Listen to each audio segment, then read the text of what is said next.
What up, traders, and welcome to the live session here as we go ahead and take a look at the FOMC and the decision that's going to come down today.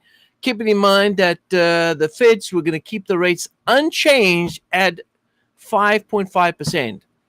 Now, with the inflation being where it's at, I don't know if that's going to be the case, but we're going to go ahead and dive into the details. Now, like I always have, I have my good friend Nico here today.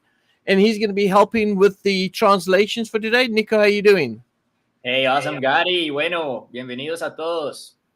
Fantastic. Well, Nico, good to have you here, my friend. And we're going to go ahead and dive into some trading this afternoon and see what the market's going to do and how the market's going to react. So, you ready for that? I'm ready. Bueno, vamos, que hoy tenemos una gran sesión de la decisión de la tasa de interés de Estados Unidos y vamos a ver cómo el mercado reacciona. All right, so here we go. We're going to go ahead and put up the chart right here. First, number one, let's go dive into what is expected out today. Y bueno, primero vamos a ver qué tenemos esperado para hoy. Tenemos esperado que la tasa de interés se mantenga igual, pero con la inflación a como está, puede ser que las cosas cambien. Así que vamos a ver qué pasa. All right, so 5.5% is what the forecast is. This is what they're expecting to keep the rates to a 5.5, so which means it's unchanged to the previous, right? Así que bueno, tenemos un 5.5 como previo y se espera un 5.5. Se parece que se va a mantener, así que bueno, vamos a ver. Now, last week we had CPI year-on-year come out, and that showed actually a 3.7%, so slightly up from what they forecast, but a lot higher than previous. Y bueno, la semana pasada tuvimos el IPC que salió en 3.7, muchísimo más alto que el anterior, que fue 3.2, y un poquito más alto que de lo esperado, que era 3.6. Which means, traders, that, if we look at the other central banks over the last week, we've noticed the other central banks are actually raising the interest rate. It happened with the Eurozone. They raised their rates 25 basis points. Y bueno, si vemos los otros bancos centrales han estado subiendo sus tasas de interés y si vemos el euro subió a 4.5. Then, as we go into this week, we had the CPI numbers coming out for the Canadians. That was also an increase of, you look at the year on year, an increase of a couple of 0.2%. Y bueno, si vemos el IPC de Canadá, también tuvo un incremento. So there's definitely, and we're looking at CPI coming out for the UK. The UK showed a 6.7% inflation number. That is lower than the previous. Y en el Reino Unido, en el caso del Reino Unido, el IPC salió en 6.7, un poquito más bajo que el anterior, que fue 6.8. Does that change the mind of the official bank rate coming out in the UK on Thursday? Because they're looking to raise the rates 25%, 25 basis point. Are they going to stay on track? Question. Y eso cambiará la decisión que tomará el Banco Central de Reino Unido, donde pensaban subir las tasas de interés a un 5.5, pero bajando la inflación, pues, ¿será que se mantiene o no? Eso es una pregunta. And you get the bank of, or at least the Swiss National Bank. Swiss National Bank is starting to raise their rates 25 basis point coming up on Thursday as well. Y también tenemos el Banco Suizo pensando en subir la tasa de interés para este jueves. So we're starting to see, since the inflation numbers came out last week for the US, we're starting to see a trend of central banks starting to indicate that they're going to go ahead and raise the interest rate. Now, could that be to catch up with the US? Y bueno, desde que salió la semana pasada el IPC de inflación de Estados Unidos, vemos una tendencia de los bancos centrales queriendo subir sus tasas de interés y tal vez eso puede ser que quieran mantenerse pegadito a Estados Unidos. You know what I say? I say screw the central bank. Y bueno, yo digo que I don't know if I can say that word in Spanish. But okay, let's put it differently. Let's say, I'm going to say, forget about the central bank. Olvidémonos de los bancos centrales. Okay, and so what I'm going to do here is I'm going to set my focus in on the technicals, and then whatever the central bank does, I'm going to still focus and see if the market stays between my support and resistance levels based on technical setups. Y bueno, vamos a ver realmente que es el análisis técnico y cómo se está comportando técnicamente el mercado. All right, so here we have the dollar index, and if we look at the dollar index, we're definitely at a level of resistance and expecting dollar to continue to fall.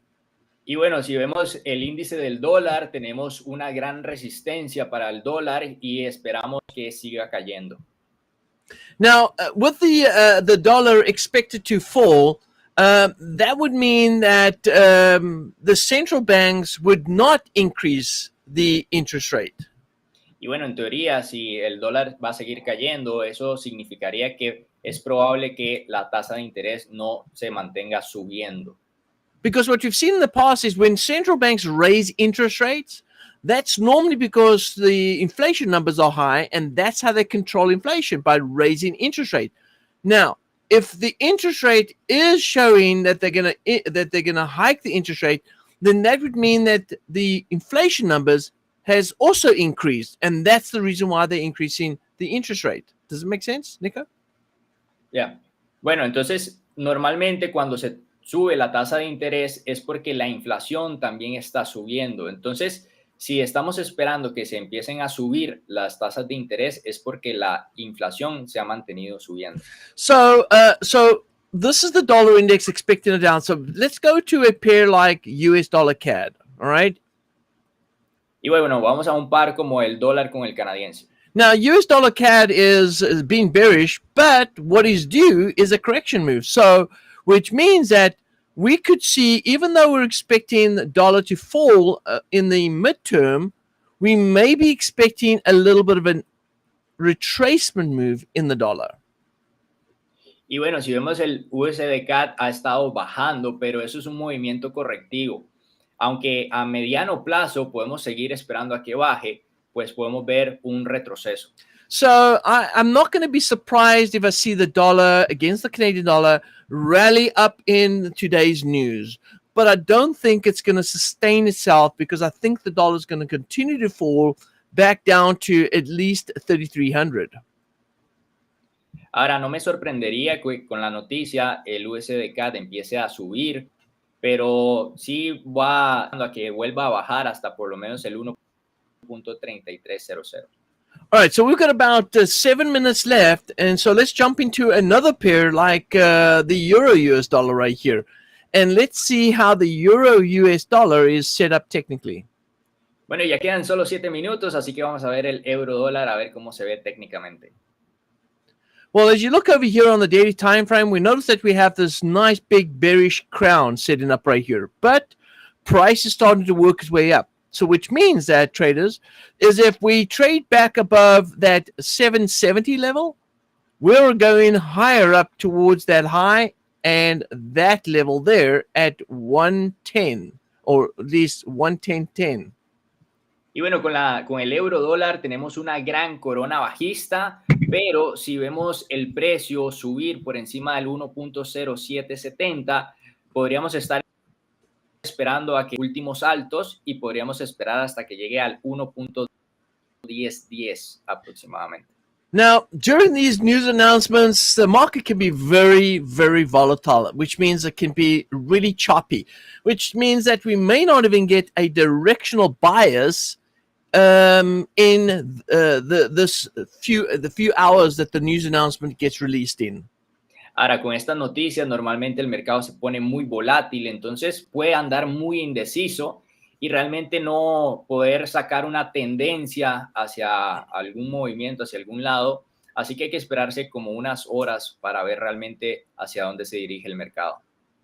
So let me also bring in another sort of indication that we may get some dollar strength, is because, and again, it's just maybe over the next 24 hours, we may get some dollar strength if they keep the rates unchanged. But again, I don't think it's going to hold for too long. The other signal is the dollar index.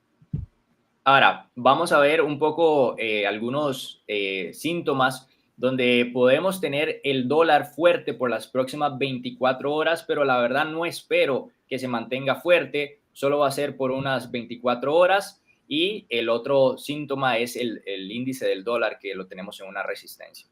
So I said dollar index, but what I meant is the Dow Jones.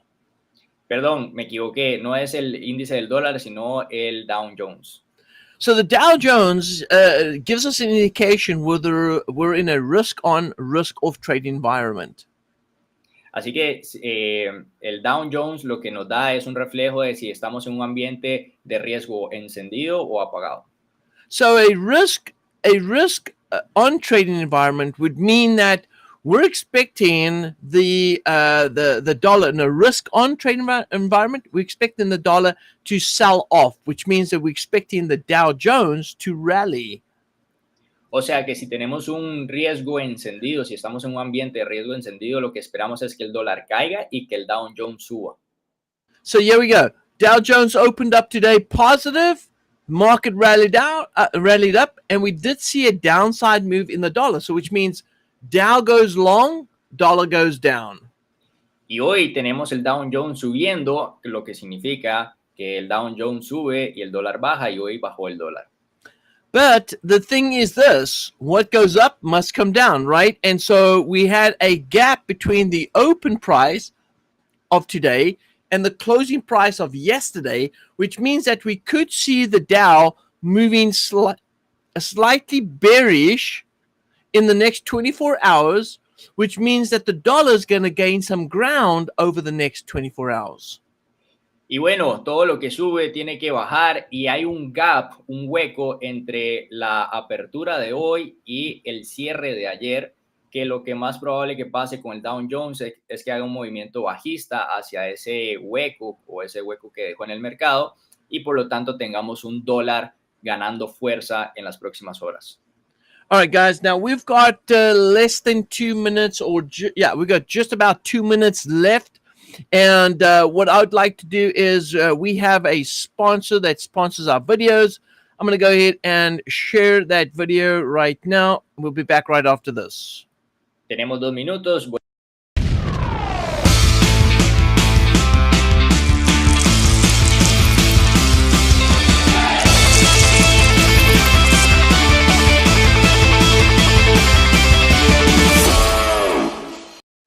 All right, you can just tell them about our sponsor there. Sorry, I cut you off there, buddy.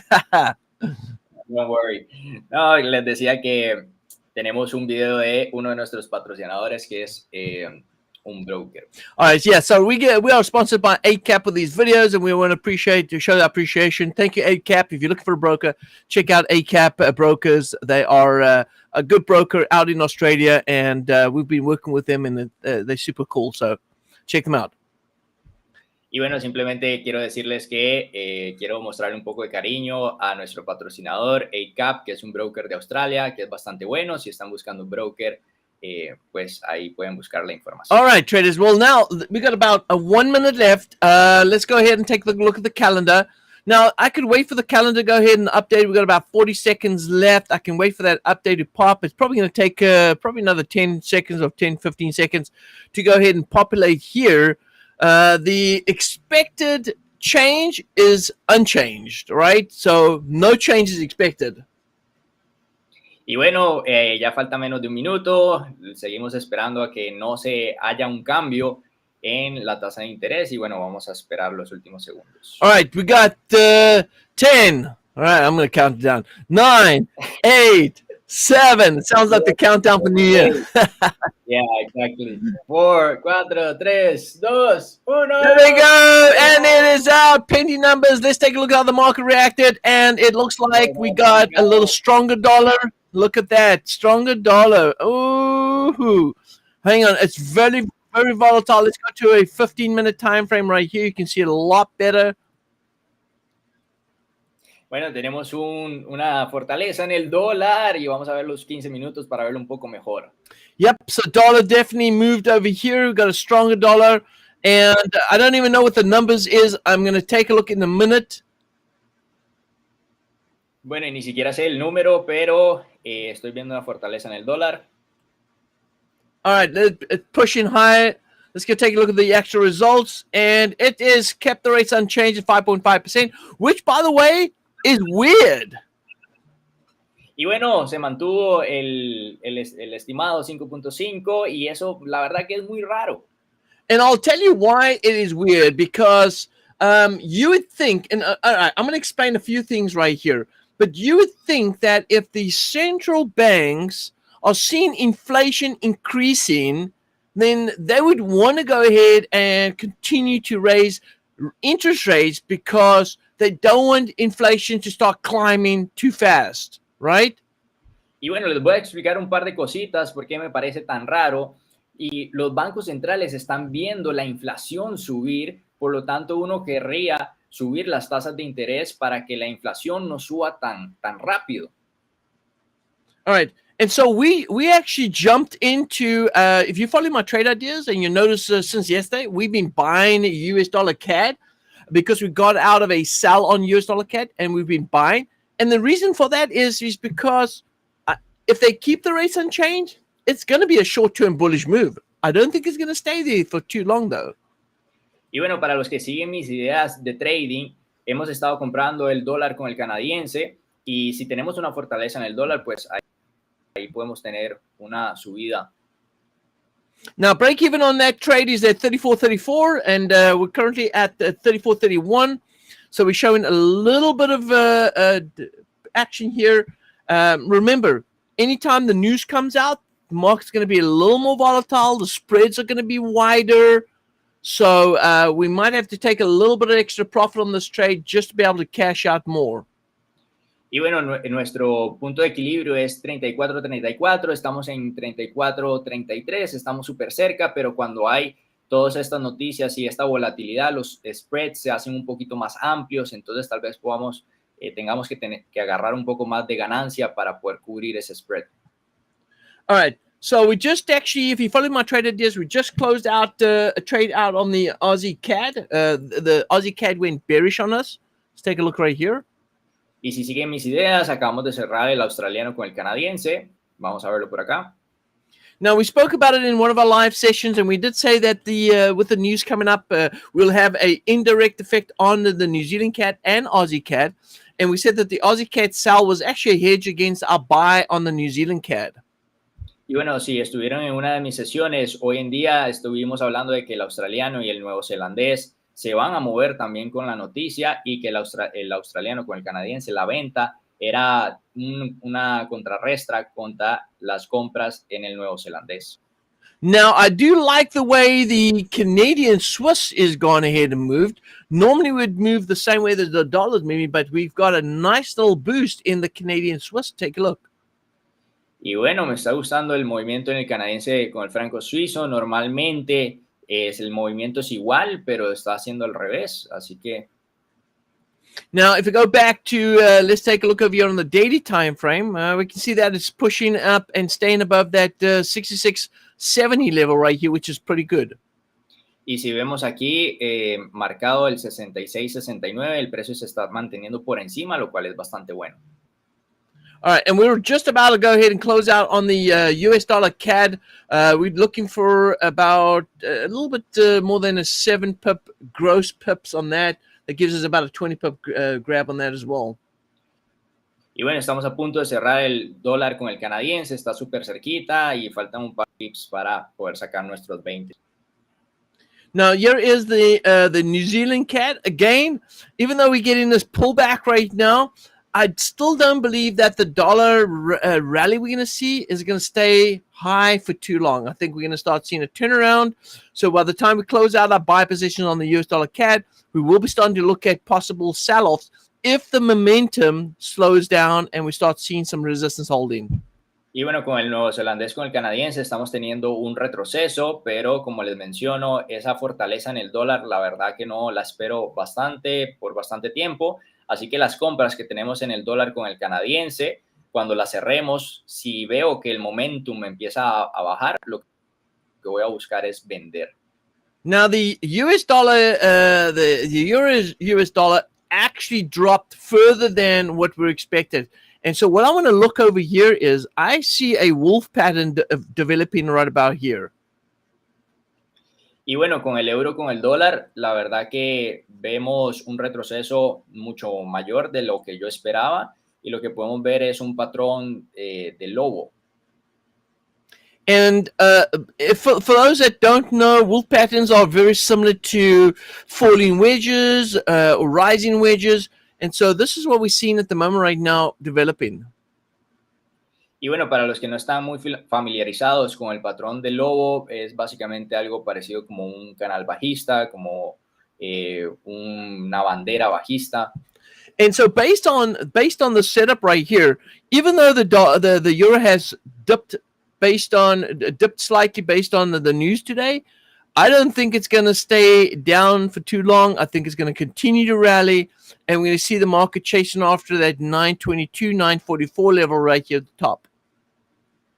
Y bueno, aunque tenemos este retroceso en el euro dólar, la verdad que espero que el mercado siga subiendo y llegar al 1.0852, 1.0922. So yeah, we see 1, 2, 3. Hang on, I just said it wrong right here. So this is 5 right here. Here's 4 up here. Here's 3. Here's 2, and here's 1. So here we go. 1, 2, 3, 4, 5. This is where we should be buying the euro US dollar, and we're looking for price to go ahead and target at least this level right here at 771.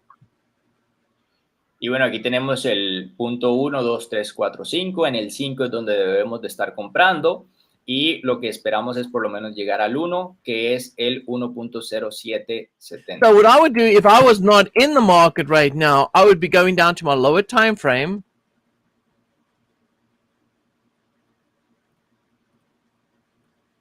And I will be looking for an opportunity to buy long on this.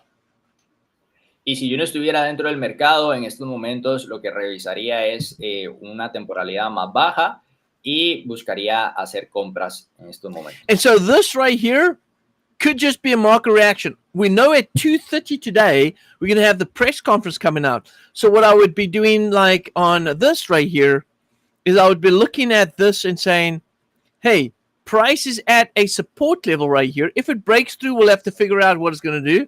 But right here, I would go ahead and say, I would want to get in back on this. I would enter the market, go ahead and enter multiple positions. All right, I'm going to go ahead and do this. I'm going to enter multiple position, space it out a little bit, buy here, and let's chase after 100 pips on this right here. I might change this, but I'm going to go with 100 pips on this trade, and I'm going to show you where I want to go ahead and look to take profits. I'm going to go ahead and execute here at this level, at support right here. I'm going to enter with multiple positions, and we're going to look for about 100 pips. I'm going to talk a little bit more about that after Nico. Y bueno, aquí lo que les veo es básicamente la reacción del mercado. Esta vela bajista es la reacción del mercado. Recuerden que a las 2:30 tenemos la conferencia de prensa, pero aquí estamos en un soporte y lo que hago es entrar al mercado, crear una matriz y buscar 100 pips en compra. So, all right, so I'm entering here. Now, there's a couple of things that we have to pay attention to, right? If price does break below here, then what I've got to look for is the market really reversing? And if it does, then as the market comes back up here and enters on 1, 2 positions, I might go ahead and take profit right here on my second position and then look to reverse it. Ahora, si el mercado rompe ese soporte, habría que ver cómo reacciona. Pero si rompe ese soporte y cambia la estructura hacia una estructura bajista, lo que haríamos con las entradas múltiples es seguir comprando para que cuando haga la corrección, salir en nuestra ganancia y listo. But we're going to have to wait and see what the market does right here. At the moment right now, it looks like it's pushing here. We have to see. I would want to see if the daily time frame, this is so important right here, how the daily time frame closes out. To define whether or not the market's actually indeed holding at support or are we going to trade back below it. Y bueno, hay que ver cómo reacciona el mercado, pero de verdad que una de las cosas súper importantes es cómo cierra la vela diaria. Si la vela diaria respeta en el cierre ese soporte, lo que significa es que realmente pues ese soporte lo está aguantando. So right now, the level we want to see price close above is at 689. Y bueno, el precio que queremos que cierre en el mercado por encima es el 1.0669, you said? Yes, 689. Sí, el 1.0670, 69, básicamente. So it's 1.0689. I always say the last three. Yeah, I said. Okay, so what I'm going to do here is I'm going to take a look and see, all right, if price is going to go and chase after that high, this is actually a 260 pip target. Así que si vamos por este alto que está por acá, que es el 1.0920, estamos buscando más de 200 pips. So what we could do is we can actually change our target here to 260 pips. Now, granted, if we change it to 260 pips right here, it doesn't mean we have to wait for it to get to 260 pips. We can make a decision well before that if we want to go ahead and take profit. So if we don't see it trading above, let's say, that 1.0689, then we will we'll simply go ahead and make a decision to get out on a recovery. Así que bueno, si vamos por ese alto que está allá, son 260 pips, podría cambiar mi matriz para ir por una ganancia de 260, pero si la vela diaria no respeta el soporte y no cierra por encima del 1.0689, básicamente lo que podríamos hacer es cambiar la ganancia o la esperada ganancia por simplemente sacar, digamos que la recuperación cuando el mercado se recupere y sacar nuestra ganancia un poco más pequeña. So I think the news out now is just noise, and I think the market's still going to continue with the current trend and the current setup.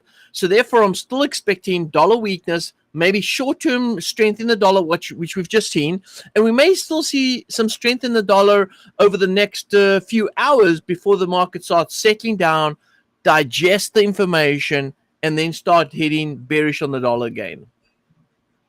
Así que bueno, ahorita lo que realmente tenemos es básicamente puro ruido y lo que estamos viendo es el mercado moviéndose a través de la noticia. Así que va a haber que esperar un par de horas para que el mercado se establezca, digiera la noticia y podemos tener una fuerza en el dólar, una alza en el dólar y luego ya tener el movimiento bajista otra vez de nuevo en el dólar. I think what's going to be important here is what the press conference, what comes out in the press conference, number one. Number two, how the daily candle closed out today.